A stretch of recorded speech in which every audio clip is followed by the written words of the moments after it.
एवढ्या काळ्या कुठं अंधारात मी चालले कुठं? तर गुड मॉर्निंग सगळ्यांना. एवढ्या काळ्या कुठं अंधारात मी चालले आमच्या गावाला. गावाला जायचा प्रवास असा पहाटेचा आणि अंधाराचाच असतो आमचा. आम्ही काही दिवसात कुठं गावाला जात नाहीत. गावाला निघायचं म्हणलं की आम्ही असं अर्ध्या रात्रीच निघत असतो.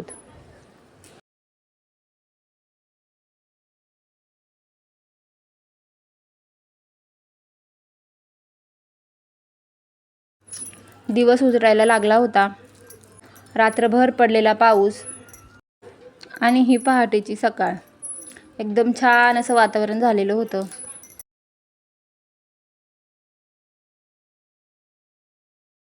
रात्रभर पडलेल्या पावसामुळं धुकं पडलेलं होतं. पुढचा रस्ता काय दिसत नव्हता. डोंगराळ भागात तर काहीच रस्ता दिसत नव्हता. तरी आम्ही हळूहळू चालत होतो.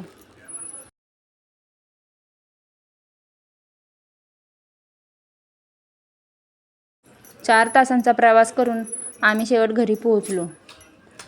घरी पोहोचल्यानंतर आधी आवरून घेतलं. गेल्या गेल्या हिचा लगेचच खेळ सुरू झाला. ही काय प्रवास करून दमली नव्हती.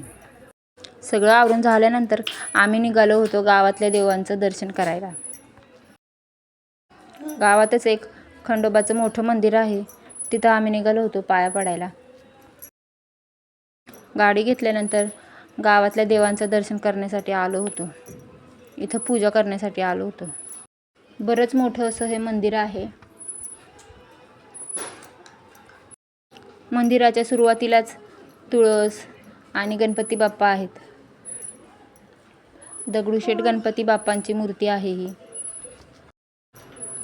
आज काय ऊन नव्हतं, त्यामुळं जरा बरंच होतं. जास्त काय पाय भाजत नव्हते उन्हामध्ये. आतमध्ये जाऊन देवांचं दर्शन घेतलं, पाया पडलो.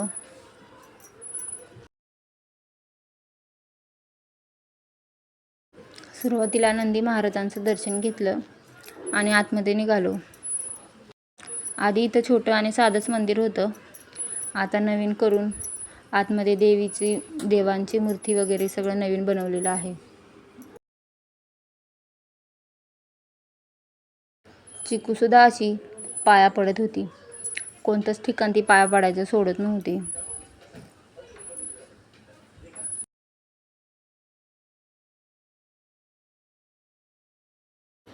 आतमध्ये एकदम असं सुंदर बांधकाम केलेलं आहे. आतमध्ये देवांची मूर्ती इतकी सुंदर होती आणि दोन्ही देवींना छानपैकी साड्या नेसवल्या होत्या. साड्यांमध्ये देवींचं रूप खूपच खुलून दिसत होतं.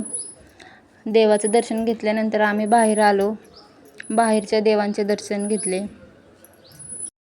मंदिराच्या आजूबाजूला इथे छानपैकी झाडे लावलेली आहेत आणि मंदिर एकदम असं उंच आहे, डोंगरावर आहे.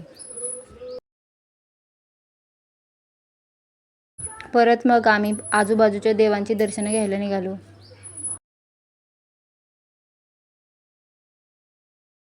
दुसऱ्या देवांची दर्शनं घेऊन झाली. मंदिराजवळून असा खालचा भाग दिसत होता.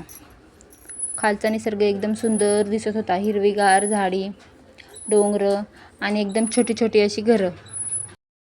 देवाचं दर्शन करून झाल्यानंतर आम्ही घरी आलो आणि आजच्यासाठी एवढंच. Bye bye.